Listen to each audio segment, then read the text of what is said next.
Hey guys, it's Matt. Just wanted to show you some pictures before I do the chapter reading. I'm about to read chapter 10-B. So I broke 10 up into two sections, if not three, but I think the next one will be 11. Related to the title here, why JFK's limousine stayed in service for 13 years after Dallas. Now, that's shocking to most people that hear that for the first time. Yeah, they just continue to use it. He's got his head blown off. No problem. Just keep using it for LBJ, for Nixon, and for Ford. Now, just want to show you a couple pictures as we go forward. This will help in the chapter reading. For the purposes of this chapter, or where we are in the presentation of the book, we're sticking with the official story right now on what happened or did not happen to Kennedy. This video is about the limo. Okay, so we're sticking to the official story regarding Kennedy. Okay, all right, we agree. Oh, here's LBJ pictured in the back of the SS-100-X with his Medusa wife. Don't look directly into her eyes. Just sitting in the back of the car where JFK got his head blown off. Yeah, makes perfect sense. The president would just ride around in it. They would just keep using it. That's the chapter presentation. I will get into the details in a moment. By the way, just because there's a picture of these two in the car doesn't mean they used it. I don't care what history tells us. I don't care what the script tries to force feed us. So what if there's a picture of those two? Great, they posed for a picture. Doesn't necessarily mean they used it, but that's what history tells us. However, we do have a picture of Bobby Kennedy and LBJ and Bobby Kennedy's wife. This supposedly is in the SS-100X. Yeah, no problem. Bobby Kennedy's going to ride around in the car where his brother got his head blown off. Yeah, that makes perfect sense. This is, I guess just moments before in Dallas. You can't really see too much of the car there. I wanted to mention this briefly. I do not mention this in the chapter reading. Very interesting here what Quentin Tarantino in Pulp Fiction showed us, where that kid is accidentally blown away, his head's blown off in the back seat of the car, and John Travolta and Samuel L. Jackson are caked in blood. They're just covered in blood. It's all, the pieces are in his hair. It's just, look at John Travolta if you can see it. I know it's small. It was this Quentin Tarantino, in a way, telling us or showing us what really happens when somebody gets their head blown off in a back seat and how messy it really is or really can be. But we have Jackie. If you look at this picture closely, if you blow it up, there's like two tiny little spots of blood on her famous pink jacket standing next to Johnson as he's being sworn in. And off right behind his right arm there is, again, the Medusa wife. But, Jackie, weren't you sitting next to somebody that got their head blown off? Yeah, that's kind of what probably happens, and maybe that's what Quentin Tarantino, even in this scene, was showing us. Directly or indirectly, who knows? It's kind of the way things work, in my opinion. So I guess that's about it. The chapter reading is to come. It is for the Quantum of Conscience channel only, please. Quantum of Conscience channel only. And conscience I have spelled like conscience. It means conscious, like a moral conscience. By the way, yeah, I don't really know what that picture is in this article. It doesn't seem like Dallas, although that seems like Governor Connolly. They had other stops, multiple stops around Texas, even though they were only in for the day. So Connolly's on the wrong side. Maybe that's when they were in Fort Worth. But Jackie isn't wearing her hat. She's wearing some black hat. So I don't know what this is.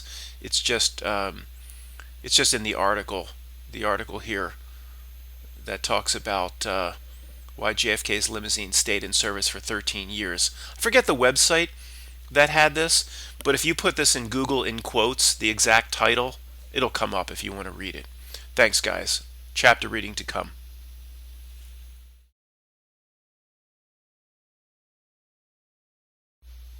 Chapter 10b, A Reality Few Can See. to be posted to the Quantum of Conscience channel only, please. The strange case of Kennedy's limo, SS-100-X. Does it seem logical that a president of the United States would have his head blown off in a car, and the same exact car would simply be cleaned up, retrofitted a bit with some bulletproof material, and returned to service a few months later? In what seems like an impossible reality anomaly to anyone who hears about this for the first time, the JFK car was quickly returned to service and supposedly used by President Johnson, President Nixon, and President Ford. History tells us it was used for 13 years and 50,000 miles after Dallas. Amazingly, right now there's somebody saying to me, "So what's the big deal? What are they going to do with it? Throw it out?" Well, think about if you were LBJ coming out of the White House about 5 months after Dealey Plaza, and there's a car waiting for you out front, ready to take you and your wife to the theater, for example. You'd say, You want me to get into that? That's where JFK had his goddamn head blown off." Well, yes, sir. It's been reupholstered with all new leather. Well, the carpet's the same, but they found there was no blood in the carpet, so we just kept it. Take a similar example. Do you think any president ever sat in Lincoln's box in the Ford Theater? They demolished an elementary school after Sandy Hook, but they can't scrap the car a U.S. president got his head blown off in? Perhaps the Newtown budget is more robust than the federal government's. I can't imagine it's very hard for people to get what I'm saying. It seems logical that no American president would ever ride in that car again. Now, no one with the clue on the president's staff would ever even suggest or propose they reuse the car. Think back to the initial conversation, how that may have taken place. Who's the one that proposed they simply get rid of the bloody seats and keep using it? Forget who proposed it. What superior of that person agreed to it? Once again, a ridiculous reality script begins to play out, one that likes to see who notices. Officially, we're told that the car needed to be reinstated quickly for financial and budgetary reasons. All the special retrofitting pushed the cost of the car to over $200,000. Oh my God, $200,000? Yes, that certainly would break the bank of the United States federal government of that day, one that maintained foreign military bases in 50 countries while fighting the Vietnam War. Even the government of 1960 was probably wasting $50 million a day. That's small compared to what they waste today per day. They had the money back then also to build a bunch of Saturn rockets that blew up on the pad during a war, but they couldn't possibly build the president a new car. He had to ride in the one where his old boss got his brain spilled out. What the hell? No, history tells us a tight budget means that 3 future presidents would need to sit on brain and skull fragments during their terms. So right now many people are confused as to exactly what I'm putting forth. Are you, Mr. Author, suggesting the history books are lying to us and it was not used by other presidents? Because I agree it would be creepy to ride in that thing. All I'm suggesting is what I come back to time after time in this book, that a reality script of a very strange sort rules this realm. Now there are 3 possibilities associated with the truth of this JFK limo story. Not one scenario of the 3 disproves we live in some kind of script. First, perhaps the history books are right, and the car was used all the way up to the Gerald Ford administration. What is presented in Wikipedia today as reality is the strangest of our 3 options, because we know no normal person would ride around in the exact seat where Kennedy lost his head. Would you sit on the right or left side? Maybe to feel more comfortable, you'd sit over on the left in Jackie's seat. The president who resides over trillion-dollar budgets simply wouldn't have to ride in anything he or she was not 100% comfortable with. No matter how much he liked it, would an NBA star ever covet a suit at a Goodwill a man was found dead in? How much did Jeffrey Dahmer's house sell for after the event? Well, nobody wanted it. See what I mean? Second, presidents are egomaniac monsters. They demand the story to be all about them. Would they want people lining the parade route to be talking about them? Or pointing at the JFK car and having a few thousand people a week saying to one another, "Look, there goes the president in the car that JFK got assassinated in." This car, for most people, would upstage the president, especially those three losers who did nothing: LBJ, Nixon, and Ford. Presidents that rank towards the bottom of history, and they're mostly all losers. A president would simply not put up with this. For example, Donald Trump would never smoke Bill Clinton's brand of cigar. Think about it. He wants the audience focused on him, not Monica. You get the point. Option 2. History is lying to us, and no president continued to use JFK's car, called the SS-100-X by the Secret Service. If this is the case, well then how is there a picture of LBJ and Lady Bird sitting in the car after it was supposedly placed back in use? I push the notion that reality delivers a script. So what if there's a picture of LBJ and his Medusa wife in the back seat? To me, they could have simply got in and posed for a picture, and then quickly got out so the smell in there didn't seep into their clothes. I know this is hard for anyone outside of the old guard to understand. Again, I'm saying that this reality delivers a script. The agents or actors in the top positions of politics, entertainment, and even music have a role here of executing the script. Hey Matt, Mr. Author, you asshole. Isn't it easier to apply Occam's razor? And perhaps, Matt, you're not privy to every bit of information in the world and you're making a big deal out of nothing, as usual? Maybe the presidents were really using it, and they got used to it after the first few initial creepy thoughts while they're riding in the back seat. Matt, you can't apply the simple answer ever, can you? With you, everything has to be a giant conspiracy. So you, who claim to be of sound mind, say it's more likely that no president used it, and that everyone involved had to act to fulfill some sort of script, meaning hundreds of people had to be in on it and put forth some reality lie. Look, it was a big, luxurious, nice car. Doesn't Occam's razor say they just rode around in it? Maybe they didn't have hoagies in the back, Matt, but they used it. Why would they lie to us? Yeah, why would they lie to us? We've heard people use that one before on us, haven't we? Well, that's complicated and discussed later. By the way, I was only able to find one image of another president in the SS-100X. It was that famous picture of LBJ and Lady Bird in the back seat of it. Now, I didn't look for hours and hours and hours, but it doesn't seem there are a whole lot of pictures, if any, of other presidents riding around in this thing. Maybe somebody wants to take a look.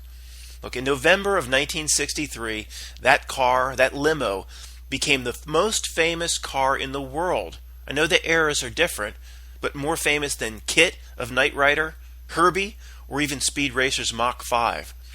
Where are the pictures of the SS-100X after Dallas? Everyone with a camera would have taken a picture of it if they had the opportunity.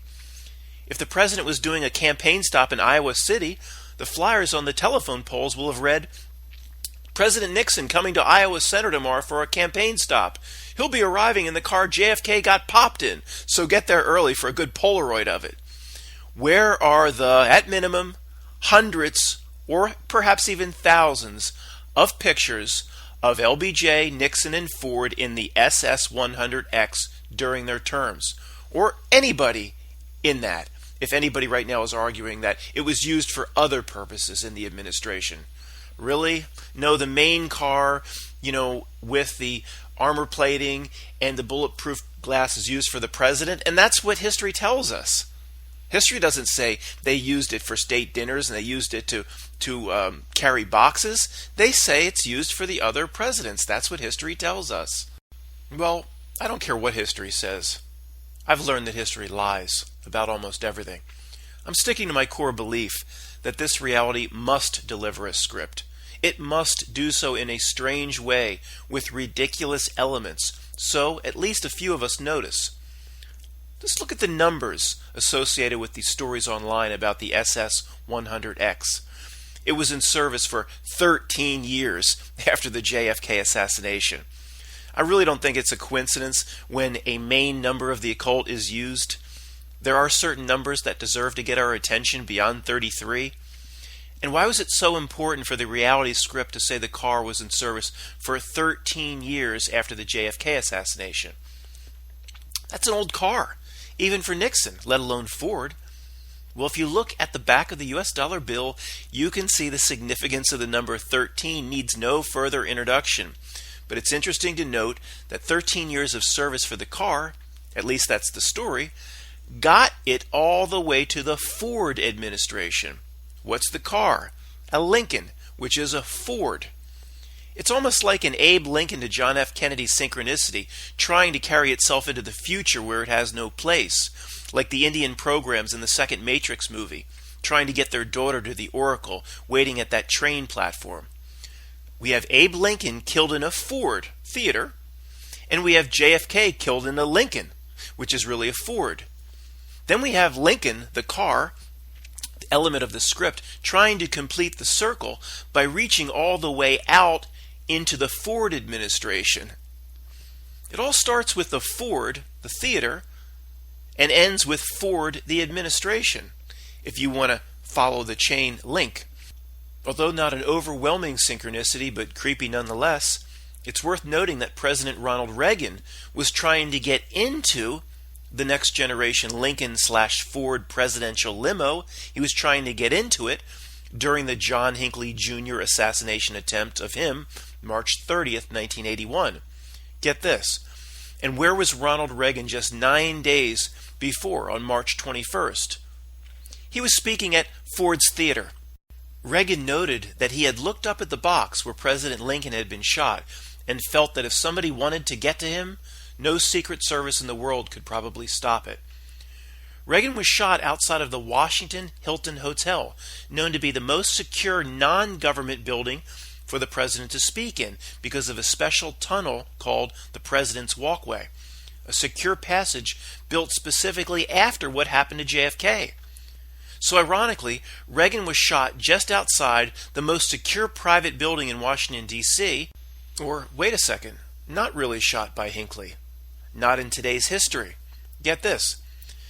Hinckley squeezed the trigger of his revolver 6 times in 1.7 seconds and missed Reagan on all 6 shots. The bullet that lodged in Reagan's lung came from a deflection off the armor plating of the Lincoln/Ford outer shell. Once again, we have a Lincoln or Ford playing a major and direct role in the assassination attempt, or a real assassination, of a president. You can't make this stuff up. They can, but you can't.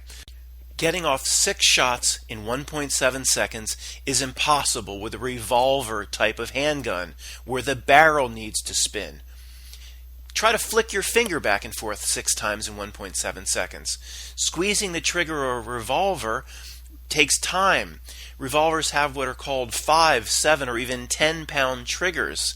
They're not little pieces of dental floss. It's hard to pull the trigger of a revolver in most cases. This story is a joke.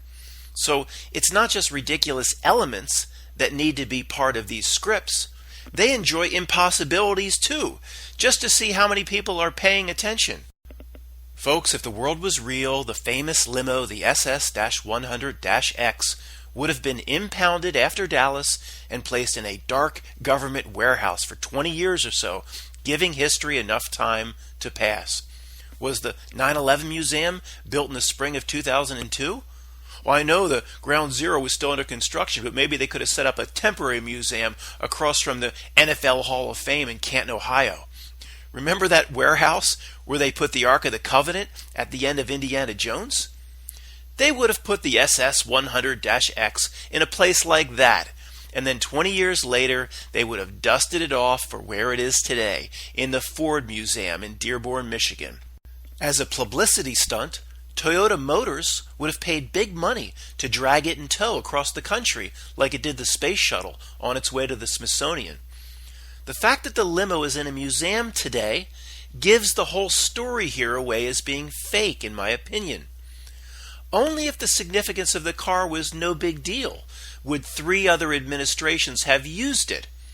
If the significance of the car was no big deal, proven by the fact that 3 other administrations used it, then what's it doing in a museum today? Finally, we have the name itself, the SS-100-X. Of course, it certainly has some creepy meaning.